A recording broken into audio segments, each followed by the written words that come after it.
See if that works. I don't know. I hope so. Where's my speaker notes? I have speaker notes. Why are there no speaker... Oh, there's no speaker notes on the first slide. That's why. Okay. One little thing to warn you about. We're using headphones next time. I guess what I'm saying is that we're very sorry and we've learned our lesson. Welcome to Bleeding Tree Games TreeCast. Hello! TreeCast is filmed in front of a captured audience of Space Marines! So for animal cruelty reasons, you're only getting audio. That's right. Yeah. Sorry. I got so worked up at planning this, I forgot that there's going to be two of us talking. Yes. I'm also here. It's me, Aimee, Warp Fiend. Indeed. We are becoming a YouTube of We do have a YouTube. We're doing a YouTube. We're posting this as a YouTube video with some Auspex Tactics style slides. I'm convinced the charming and skilled fellow is really just using the slides to remind himself, and then realizes, hey. It's a good People format want to see for video. illustrations. It's good for, well, that's why people use it in businesses and that, because it's good for organising. Yeah, it's also way We're not easier stealing than off writing a someone. text script. We're using a widely used technique. Indeed. However, as we are a podcast, we are posting, distributing, or whatevering through Acast, which may be inserting ads, and once we get enough attention, will give us money for ads, kind of like how YouTube works. That'd be nice. It's also free for us to use, which is why, or whatever plan I signed up for is free. And it's distributing to Spotify, Deezer, Geosavan, something called Samsung, Amazon Music, and Podchaser. So if you prefer any of those to YouTube, any of those 7, because Acast makes it 7, you can use your Google Podcast app or your iCast Pod app. I don't know. I'm not down with the technology. I have 2 computer science degrees, and I don't want to deal with computers anymore. I just use YouTube. It's easy. Or YouTube. Either way, we hope you enjoy it enough to subscribe, laugh enough to share it, and I'm Peter the Paint Goblin, and you are already introduced, actually. I've introduced myself. Do you want to introduce what your hobby hell has been this week? Hobby hell. Oh dear. Okay, well we are now, let me just...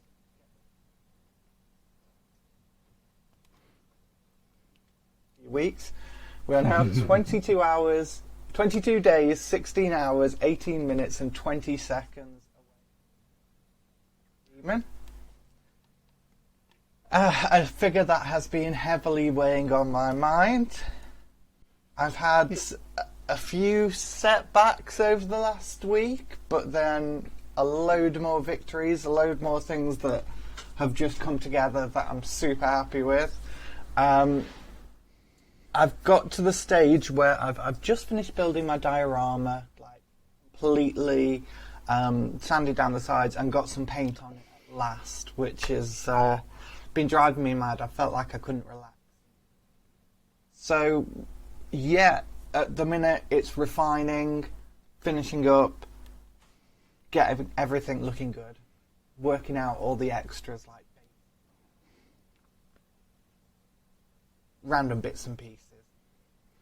Yeah, I think in the back of my head, it never had quite occurred to me that this was such an involved thing of entering a mini painting competition. It's like a tournament almost. Yeah, well, the way I look at it is... You can't wing it. It's like studying for exams. It's like you're doing a dissertation, basically. Only, like, art students, literally, this is what your final project would be. You'd work on it for weeks and weeks now. My diorama, I started early in the year, like February maybe. I think I remember bits of it. Yeah, it's been bits and pieces here and there, but it's just in these last few weeks, it's like the exam cramming week. Like, I am just at my desk, 12 hours a day basically, few breaks, but just working working all the time. But it's fun, so what can you say? You can say, looking forward to next year as well, right? Yes, yeah, next when year. When you'll totally be organized and planning. Yeah. What's the... so you've been working on it since February, and you're using the Dark Commune models, the robed cult, right? The Dark Commune is something separate. That's going to be a squad entry. My diorama entry is based on the Black Legion books. It's Aeon, I think his name is pronounced. I'm not sure. I'm Corrected on that. I'm hoping that text is on the screen now for anyone watching, or that the audio that you're recording comes through better than the audio that Google is casting or transmitting. It's hoping. How has your hobby week been going? Because I think it's a bit less intensive than mine, but I've seen some great stuff. I don't know how that happened. I haven't been doing as much work as I'd like on hobby stuff. You're starting a new job though, so... Yeah, but I haven't started it, so I shouldn't be stuck with the new job work. I think in the last 2 weeks, the big thing was finishing or becoming happy with the style of painting I want to do on these 3D printed buildings. These are 3D printed with an Ender 3 FDM. I've got this one. I've got two other ones that I haven't started the staining on. And then I've got this other one that's from a completely different artist, you can probably tell. Yes, yeah. And they do look lovely. Yeah. So the advocated way for printing this is using wall paint, which gives this distressingly dull, flat coloring, but then coming in with wood stain and wiping it off almost like an oil wash. Probably like an oil wash. I don't know if the salt in wood stain is oil. Oh, yeah. And that works really great. It's my only complaint is that it's incredibly difficult to talk to people about. Because when you're talking about pulling off a wood stain with a cotton cloth, they start telling you to use a brush to put the wood stain on. That the brush is better for putting the wood stain on. And it's like, no, I want to get it off. They go, oh, use sugar soap. It'll get completely off. No, I don't want to take it all off. And they're like, what? Anyway. No, that makes sense. It's come out really good. I mean, I like the two-tone thing. I think if I were to suggest an improvement, I think you could get some vegetation on there, and that'd be really cool. Some flock or some lichen or stuff. Like I've got an old pack of bright green flock somewhere that I'll come back later. But I think the tower I've done like 3 times, and I just want it to be done for now. That's fair. I understand that. And then there's also another top for the tower that makes it into a little wizard's tower. It's a pointy top. No, I messed this up, and the little connection pegs are missing, so I've just glued it together.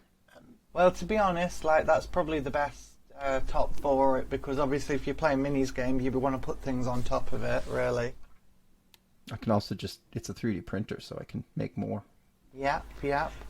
But right now I've got heat creep, so I can't print anyway. And so, what have we got to talk about this week? Well, first I thought we'd start with some news and drama. Some spicy drama and some stale news.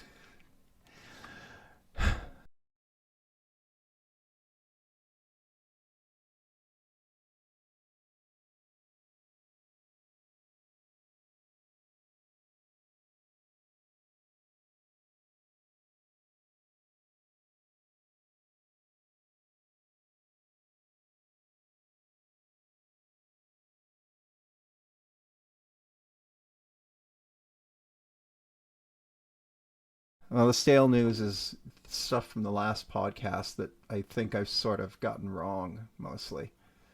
It looks like the Battle Scribe developer really did go into hiding around 2020.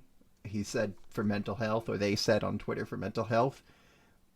So that kind of adjusts the narrative again in my mind of the app was basically working. They totally meant to come back to it once they weren't panicking about everything. This one's had more twists and turns than the Depp Heard trial. So it's been all over the place. But I guess it's... Yeah, so my first read of this thing was that the app worked and the developer went away and just hadn't come back because they were like busy with their kids or whatever. Now that I'm hearing that they did go away and didn't come back and had been basically silent, it turns out it's because... Oh, wait, that's when they went away? Oh, I could imagine that.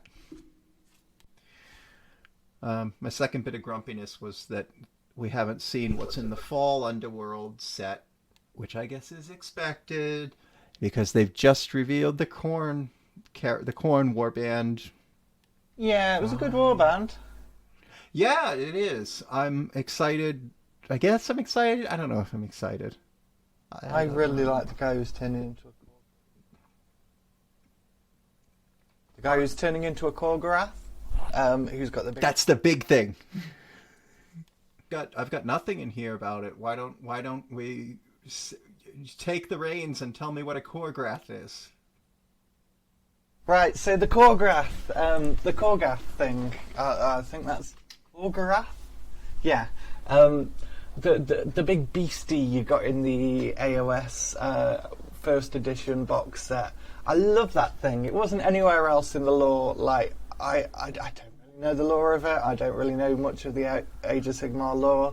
But it's just like this huge big beastie, and it's really muscly, and it's got all these like kind of bone mouths on it that come out. And yeah, I got to paint one for someone and super enjoyed it.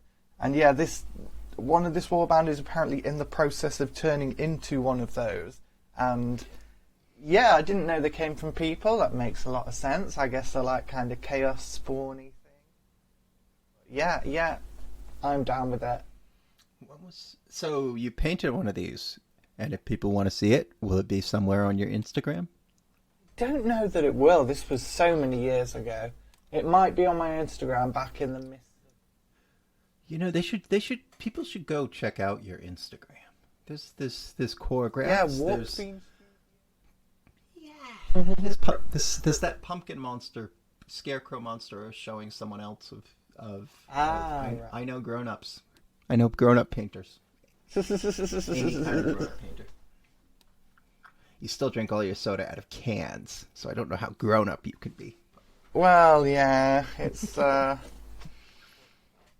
maybe that's like going from teenage who drinks all the soda out of cans because it's never occurred to them to get more soda in the bottle, or maybe because you're an artist and you need this level of process and you need the soda to be a certain... I mean, mostly it's just that, like, before I got a dishwasher, I never used to have any clean glasses. So I got into the habit of buying these, and these are like the 250ml ones, so it's just a nice size for me. I don't want to have like 330ml can, or like most glasses, like you fill them up and they're more than that, and I will fill them up because the glasses. So, works out nice. I am embarrassed that the dishwasher thing hadn't occurred to me. What also hadn't occurred to me is the environmental concern of well, yeah, plastic bottles can be recycled, according to the plastics industry. These can be recycled. Metal's always recyclable. Yeah. So anyway, back to the thing with the stuff. Yeah, the other one that I got so dumb wrong was that the Stormbringer magazine, the Age of Sigmar Partworks magazine for Age of Sigmar 3, where every week the news agent, the shop, will have a new magazine, or you can subscribe directly and get 4 magazines a month, plus some extra goodies. Apparently that is on another trial. The company that runs them does these trials to gauge interest, to see how many retailers are going to want to buy it, to see how active subscribers are, and then they can estimate how much stock to produce. Fair enough. During the trial, they tell everyone it's not a trial because they don't want people. Because it's like, what's the point of telling people it's a trial? Then they just won't care. So it's not coming right away. but it will It's not be. No, it looks like it's not coming right away. That's fun for timelines because the Imperium one is still in 50, so I think it's like 2 or 3 months before they'd risk overlap. There's a little bit left on that. What? How many numbers did that go to? Is it supposed to run to? Again? 80. I have no 80. idea why, but they always go to 80. 80. Okay. Yeah. I feel like they could bring that down a little bit and do more often magazines or more collections. But Yeah. But I mean, whatever they're doing, they know how to do it. As I understand, none of these have just sort of turned into a checklist of things they do, and at the end, hobbyists get a wider selection of models at a cheaper price than they would have normally done. Games Workshop gets a steadier income than they would have done, and please don't turn Games Workshop into a subscription model service. I mean, maybe turn Yes. Games. Definitely a The one bad way for funny quirk, they've added the Mortal Realms exclusive miniature from the second edition Age of Sigmar version of this magazine as a subscriber gift for people who subscribe directly. It's like the last one. You get that exclusive miniature as your gift. It makes which is cool. sense because of the nature of plastic moulding is that it costs a lot of money to, if you're making small batches, they would have made a large batch of any miniature that they can. They'll send them over to the magazine to have the exclusive, and if there's any left over at the end, that's what gets sold off. Or maybe they'll use the printer again and mould out some more. But yeah, it just makes sense to not have plastic models be exclusive.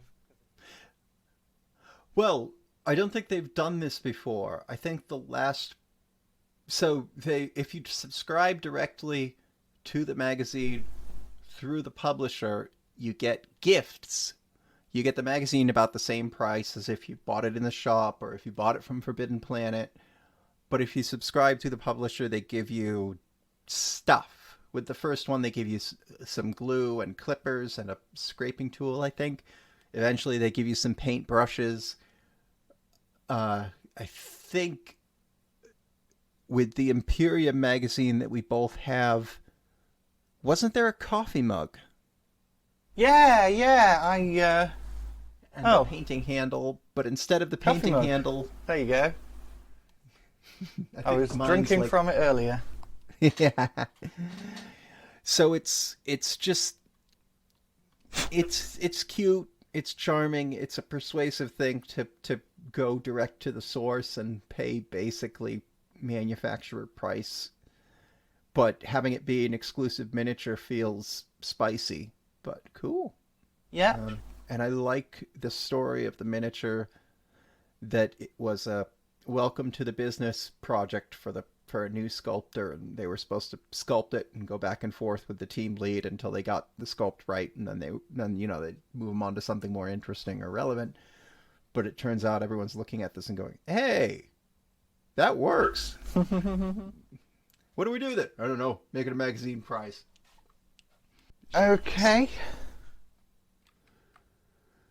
So what we got next? So the first, this is definitely a spicy. If you say cut that crap out, we can cut this crap out. So this is definitely a spicy. If you remember, Adepticon 2020 had a Age of Sigmar controversy in that they ruled Emma M, who's tweeted about this, that Emma N had won the Age of Sigmar stuff, and they gave her the medal and told her she was being invited to an invitational competition and all this stuff. And then 2 days later, when she was in the shower, she got a beep on her phone, and it was an email from Adepticon saying the tournament organizers had been wrong and she wasn't actually the winner. And it's sort of spicy that at that point Adepticon blocked her. Yeah, on Twitter. I remember all this. It's so bizarre. I don't know, like... It's like it's not a super big deal that the official Adepticon Twitter account has blocked this person they shat on, and they kind of shat on. Uh, but I think it adds credence to the idea that they've shat on her because they blocked her. Yeah, yeah. I mean, like, as far as I can't remember us saying anything like particularly like insulting to them or anything. It's just purely this. It's messed up. Like, why would you even do that? Are they just like got some kind of grudge against her now because they want to ignore the fact that they messed up? I guess so. Or it's weird. So another tweet from her that I don't have on screen now, but I may have on screen when I get around to editing this, was she said something like they blocked her pretty much as soon as they told her. Bizarre. And this tweet by her that brought this up, that got so many retweets, was Adepticon's automated ads or whatever pinged her or got to her. Like they go around to everyone, and she was one of the people, and Adepticon was like, "Get ready for next year," and she's like, "No, I won last year, and then you changed your mind." I gotta say, like, basically all Adepticon need to do is just unblock her, put out a tweet apologising, one tweet. Either that or explain why they blocked her, because maybe there's a legitimate reason.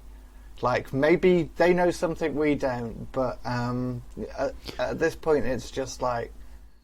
So I think tell us. I think the thing or whatever was that she had played some number of games and got some number of ties, and someone else had played the same number of games and got the same number of ties and wins, but the people she had tied against had better scores, or the people she had won against. It was something about how they were doing the scoring. But my point is, I don't come to understand. So I don't think it was an issue of them removing the prize because she went home and said all green beans are the work of the greater green bean conspiracy or whatever. I think it was an actual case of the tournament organizer who'd been reviewing the scores had done something wrong. Now, people, according to an unrelated thread on an unrelated Discord server, somebody was complaining because they had been kicked out of Adepticon for having Kragnos, the dragon thing, in their orc army, and Kragnos wasn't an orc. Kragnos, that's the god of destruction, basically, that can go in any destruction side. Well, however, the tournament organizer reviewing entries on the day had been reviewing them. He ruled, no, it's not a valid army. Right. Did anyone use Nagash in Death? Like, that seems a bizarre rule to me. No, but it was just, it's sort of a weird case of tournament organizers are always wrong unless... Sorry, tournament organizers are always right. There's no arguing with them unless it's 2 days later. I don't know. So that seemed a bit dumb. But yeah, it's spicy drama. Spicy, yeah. So what else we got in terms of drama? Peachy's left. Yep. She announced this, was it? It was a few days ago now. Yeah. So I guess he's been working there for 20 years, which is immensely distressing to me because I feel like I was aware of Games Workshop before he started showing up on TV. I don't want to be old. I'm not ready to be old. It doesn't look like the same sort of garbage fire they had around when Duncan left, and he was the face of Warhammer for about everything until about a year before he left, I think. I'm surprised they didn't just promote him to something else or transfer him if he wanted to do something else, but... Well, I have some spicy takes, and I'm not sure how much I should share because they've come from people who... But apparently there's a real morale problem at HQ at the minute. Like, with all the kind of stuff that's come out about conditions employees are in, and obviously we have kind of inflation and energy crisis. People are understandably looking at this dream job at Games Workshop with some great creators and going, actually, I could be doing this on my own for a bit extra cash, to be honest. And that's just one of a whole host of reasons. They have been pretty shitty that we've heard about. But it does seem that there's going to be like a bit of an exodus of staff like over the next few years, I don't know, unless they take some steps to correct it. And there's things they could do. Could give employees raises. That's always a good start, especially when they're earning them as much money as the Warhammer community team has been doing, the heavy metal team has been doing, the miniature designers have been doing. Like, a lot of these jobs are on not much more than minimum wage. So, like, we've got to the point where painters have a bit more kind of leverage in the argument. You can go solo, you can go on YouTube, you can make a bit more money by yourself than you could going through, like, working for a company. And, people like working with other artists and stuff, but if hardship, you've got to think. Yeah. Hard.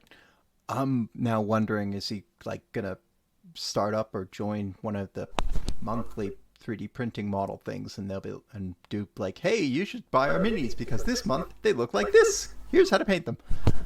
Yeah, he'll be doing something. He'll have something going, I have no doubt. Obviously, everyone loves Peachy. Nice guy, and I'm sure, like, if he chooses to take on a YouTube channel or work for some other company, whatever, he's going to do well wherever he is. Hopefully, life is peachy. So, speaking of Games Workshop, so the Curse City expansion that has been rumored forever is out, or is being premiered, teased. It hasn't been released yet. I refuse to call this released because I can't buy it. People can't buy it. It's not out. Curse City the game can't be bought from Games Workshop. It's not in production. I mean, maybe it's being produced, but it's not. Usually when we say in production, it means you can buy a copy of it from the manufacturer. You can't buy Curse City from the manufacturer. You can buy Blackstone Fortress from Games Workshop. So the question I've got to ask immediately: when we got these vampire models separately, were these originally supposed to be released in Curse City? Because the rumor was they couldn't get all the stuff printed. So again, I talked to Games Workshop staff as well, and this is not anyone that you can trace me through to my social media accounts at Games Workshop lawyers. I don't think it's anyone involved in formally working with this stuff. It was just they saw it and were talking to people who were working directly on it or were sharing a coffee with somebody next to the person actually working on it. But with Blackstone Fortress, they had the box and with models and card stock and cards, and the majority of the cost was the box and the card stock because those were all being produced externally. Like once they had the frames and could print the models, it's pennies. Well, pennies plus the labor costs. And they had seen that their staff, as well as lots of people, were going out and buying the box with the model and the rules, and then either throwing out the rules or selling them on eBay. So I guess a condition of doing the expansions, or the plan for doing the expansions, was always to release the models separately and sell the box with the rules on its own. But then if the rumor about... So one of the rumors that I heard that I've been told totally isn't true because Brexit was wonderful and would be magical. One of the rumors I heard was that the legislation for import-export taxes and what counts as imported and what counts as produced in the UK, that those rules had changed in the week up to the trade agreements being finalized. And if that is true, I'm not a lawyer, I'm not an importer or exporter, I don't know. But if that is true, then that would mean that the Cursed City expansion packs were counted as goods produced abroad, imported to the UK, and then sold. And the other one was that there was enough cardboard and crap in the Cursed City box that by weight it counted as a good produced outside the UK. And if that taxable mess is true, yeah, that would be why they stopped making Cursed City until something changed. Presumably the legislation has been smoothed out. Anyway. That makes a lot more sense than a lot of the stories that were flying around. Yeah. There was another one that doesn't quite sound ridiculous, that they had just changed over their logistics system so all their shipping and receiving stuff had just changed to in-house, and the new year rolled around and the changes to shipping and receiving had just rolled around, and they realized they couldn't keep up with the capacity, and then one or two other things happened that we're not allowed to discuss, but everyone knows. Something else happened in 2020 that messed with shipping. Okay. Yes, yeah. But none of that is the spicy drama. None of that is the spicy... There's more spicy drama. So the actual spicy drama about the thing has been the prices. The complaint online has been that the expansion will cost £65, and then you need £130 worth of models after the £120 a game just to even start playing. Amazing. Every word of what you just said was wrong. So the models, if you buy all the models at once from Warhammer World prices, I think it is about £130 for all of these models that have been available for 2 years. Yes. Technically, you don't need any of these models. You can use bottle caps or standees if you want. Nobody is playing this with tournament organizers breathing down their necks. You can use whatever models you want. If you want to play with the Games Workshop models, they literally said in the article, the only ones you need to start with are Radikar and the Bats. And I don't think the Vampire Warband for Underworlds had been released when Cursed City was coming out, so they wouldn't have just used the Vampire Warband instead of the Bats, instead of the heroes. I do think they wanted something else as troops in the expansion, and they wanted Super Saiyan Radikar. They wanted those two, and then they wanted to have these other three that you could grab as you felt like it. And because of that, I'm guessing their original plan was to release Radikar and the Bats and this thing, and then the next few months tease these other models showing up one at a time. There's nothing else in the Soulblight Grave Rewards that comes as like a box of troops, other than the actual troops that we've already got a bunch of with Cursed City. Yeah. So it seems like this was all sensible, but then everything went bad. Well, yeah, I'd like to play Cursed City. You have it. I've painted some of the models used for this. Well, one of the models used for this expansion. I love the Soulblight stuff. I'm probably gonna. Yeah. I do like the rat, and I really like the bat hair, and I really like the giant bats, and I do like the insect lady with the mask. I guess I like Super Saiyan Radikar. I kind of like his little vampire gremlins. I mean, I definitely like his little vampire gremlin friends. They're amazing. But hey, if you're looking at these models and you don't want to paint any of them to play Cursed City, you can check out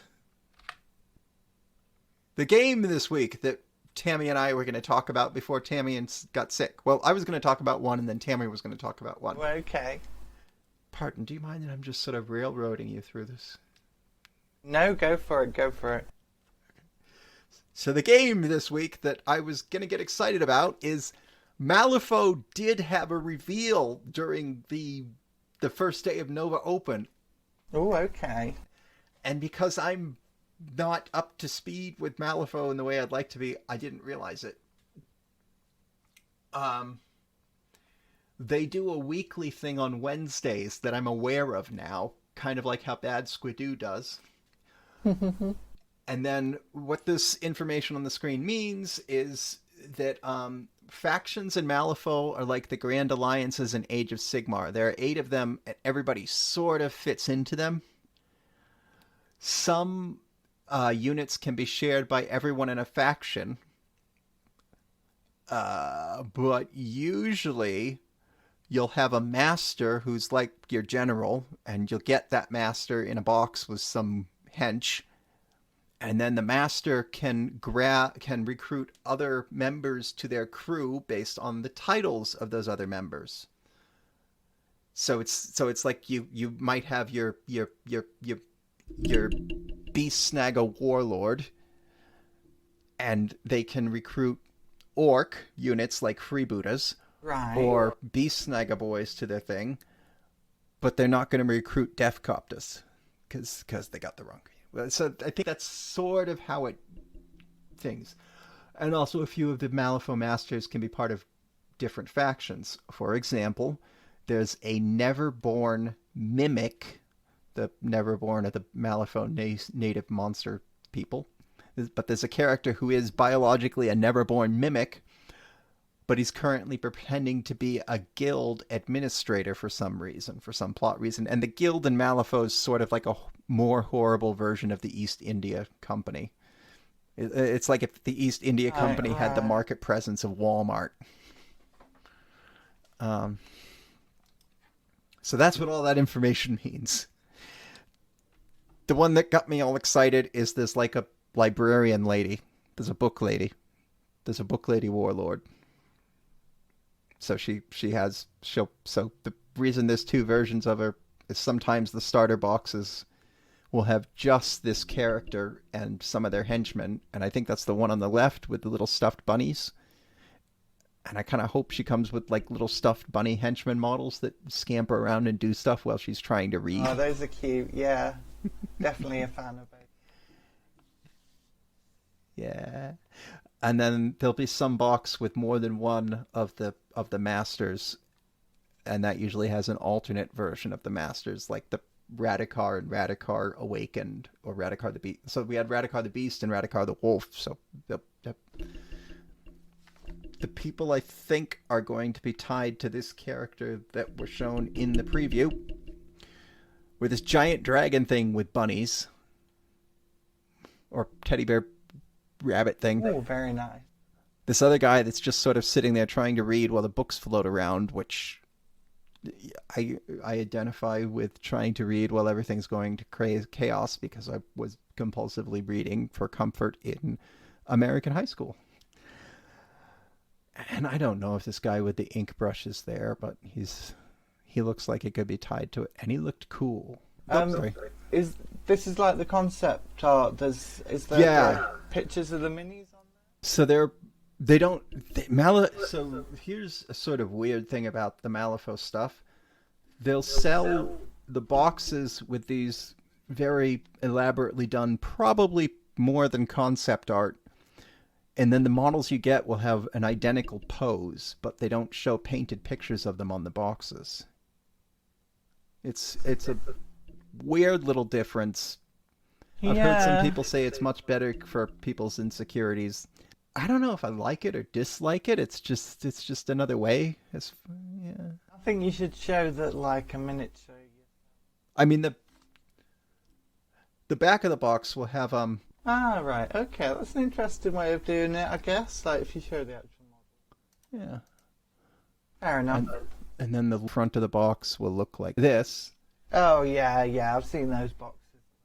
So it's definitely different, but I'm not convinced it's evil. It's an evil exploit. But if it's off-putting to you, It is nice seeing like the concept art and that. I do love seeing as Aeons of Battle put it, everything in Malifaux is probably evil, but definitely pretty. I want the slides in my notes. I need my comfort note. I need my emotional support speaker notes. I don't think I've got anything interesting to say about these anymore. Sorry. They're very nice though. Yeah, I do like that robot-y one. Yeah. There were Very a cool. couple of things, but nothing quite as out there and weird. And for some reason, I thought the first two were additional alternate versions of pre-existing masters. But today, I found an earlier video, like not from NovaCon, not from the Nova Open, sorry, from like the week before, where these characters were named, and they're not the characters I thought they are. They're conventional henchmen. Cool. Let's go to the next bit. Tammy can talk about Peer review. peer review. Peer review is the part where we pretend review. these people are our peers. I mean, I guess we're in the same field, but in terms of tier, I think only Aimee is going to be near any of these people. Of course, it's just me and Aimee today, so... We picked out a couple that we liked. I like pointing at something and going, I didn't know you could paint it like that. You can do it like that? I should learn to do that. It is nice, yeah. I've seen a bunch of stuff over this last week, but obviously I've been so busy with hobby stuff myself that I haven't really kept up. But this was like the latest one that I shared. There was a lot of stuff coming out of the Capital Open, and I didn't find out who did all of them. There was a little bit of drama at the Capital Open as well. Oh yeah, Some weirdo decided that everyone else was a loser and got really upset because they didn't win anything with their Monster Energy branded Titans. Yeah, that's a bit like, okay, you can do that. That's not horribly offensive. I don't know why you'd spend that much time and energy on expensive models making them look like that. But if you think it's awesome, go for it. Two very famous and popular painters. He basically said they were producing tabletop standard models, and it's just such a case of sour grapes. Like the guy was so strange. Did you sent me a link, and on that link there were a bunch of people commenting like with really basic thin your paint style advice. Was this people taking the piss out of the Monster Energy guy? Oh yeah, probably. I don't know. There was some good stuff coming out of that. So we don't actually have the slides here. So well, I've got my slide. do you want to talk about yours first? Yeah. I like this one. This, oh god, yes. This was one of the ones I saw that I couldn't think of when I was coming back to pick mine, or we might have had the same. Craft World Studio, you've got to love them.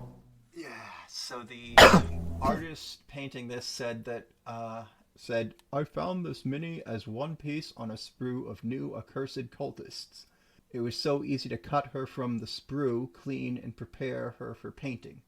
Needless to say, I loved the pose and sculpt. We filmed a tutorial for our color scheme series on Patreon that I will edit and publish in September. Hope you like the preview of the final results. So, if you want to know how to paint just like this, or watch somebody paint just like this, apparently that's in Craft World Studios Patreon. Craft World Studio, absolutely fantastic. Like, they always knock it out of the park, and this is on a model that I'm really excited about getting to paint at some point soon. Just the colours, just everything is beautiful. So I'm not sure, but I looked at, well, firstly, I look at this and I think it's a Cam Kennedy painting, not a 3D miniature. And it's like, oh, I have to look really hard to get my brain to start picking apart where the colors are and where the highlights are. It's definitely I think painterly is the word. It's a painterly style rather than a literal one. Yeah. I like to think that I can do something a little bit of a lower level than them, but I can do something but just their use of colour and just overall kind of vision kind of outstrips me by a bit. I don't know if this is what all their stuff looks like, but I don't think it is. I think this is different from their usual things. Oh, no, it's very similar style, lots of different light sources interacting, colours in. Fairly much par for the course for them. Okay. I'm, pardon, looking this thing up. Okay. I got some of their other stuff, and it looks like halfway between this and a more literal thing. So maybe this was just extra exaggerated, or maybe it just came out. I think this was like a speed paint basically. They haven't spent as long refining it because the style is like this, but it's kind of like fairy tale realism thing. They do really kind of go in depth on some. This one is I'm pretty sure that is just like mini they've put from the description. How quick? Is it possible to learn to do these in a day? I'd imagine that took them like a day. I'd imagine so. I need to learn more painting. So I've opened Craft World Studios page to try and prove you wrong, I guess. Sorry. I mean, I wouldn't have normally admitted out loud, other than I need an explanation for now, why I've got a Silver Tower picture. Because I think my ongoing way to get jealous of people is if they have a Silver Tower set. Because I don't have a Silver Tower set. Look at the goblin. Look at the 8-armed goblin. He's got 8 arms. More goblins should have 8 arms.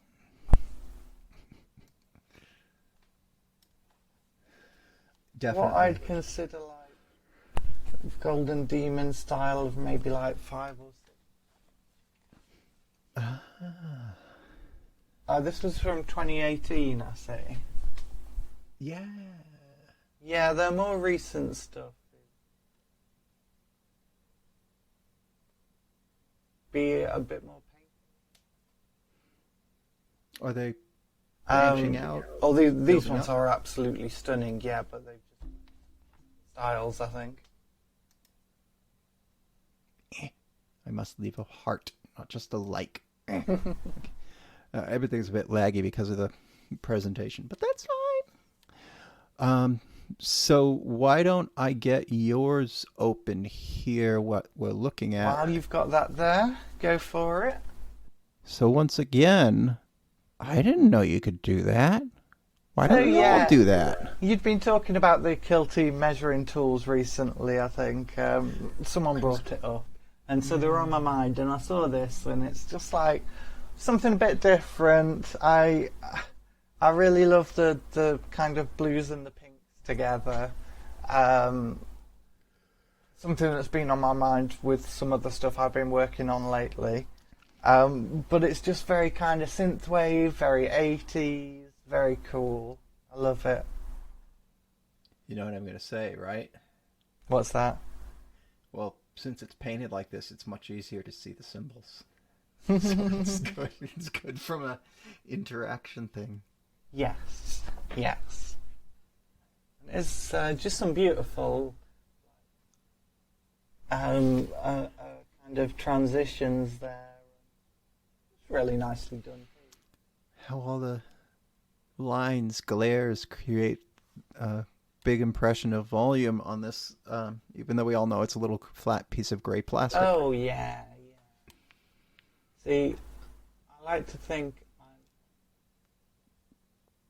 kind of like, that's the kind of controller thing on the front of it. What are the PlayStation controls? Well, they're missing an X. That's that in the eye of the skull. Well, there's a fourth side. Someone once complained that the smallest measurement on this is the 3-sided figure, and the longest one. So it goes like 3, 1, 4 as the lengths, and so yeah. That's an odd choice, but I mean, I think the whole thing frustrates me because I'm guessing they did it because somebody got worried that saying inches will confuse people who don't speak English, and it's like maybe.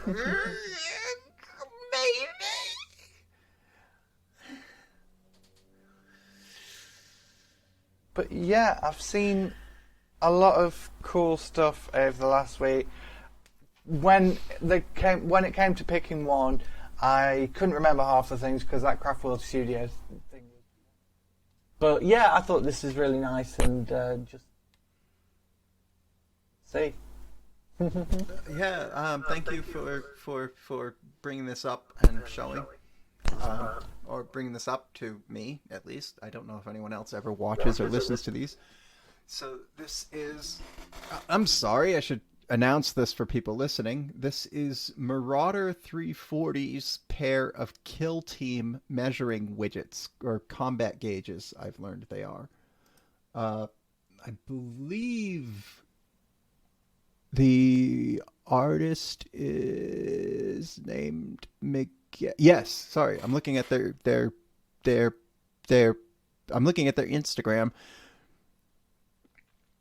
Sorry, this is where I saw it from. I don't know. Is that not the person who did it, or is that? I don't think so. That's the last sentence of it by Marauder 340. Oh God! Well, we can cut this out and replace it with the proper one then. Yeah. So here's their Instagram. I mean, a lot of people who know who Craft World Studios is, so fine. But, okay. Vaporwave and Thermal is my blue. So, their forename is Miguel, and I'm terrified of mispronouncing their family name, their surname. Pardon? That's really cool. I'd like to verbally thank a girl called Jim and Wizard Business for their help with the audio issues. I think that's all for this week. That's all we've got for this week.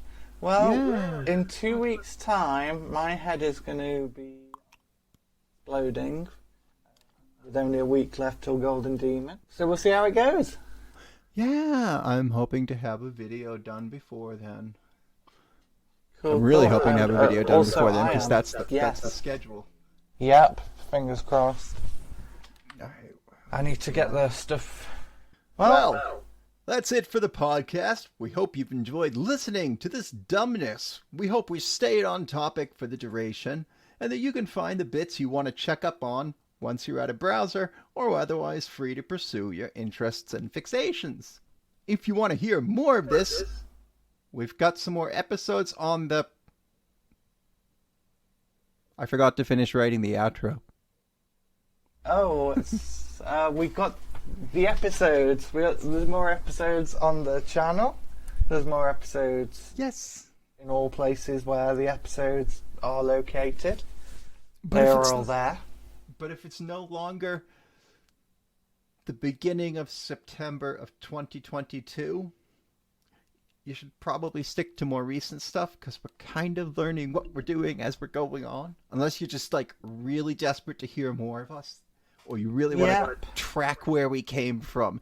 If you're in the future and we're the business now, and you want to see where the business started to go off and do your own thing, definitely watch the old ones.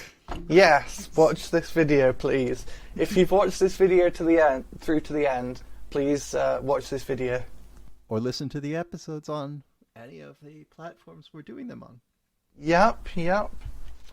So I guess with that, we'll say goodnight. Good night, Nottingham. Yep. Good night, Nottingham. Now.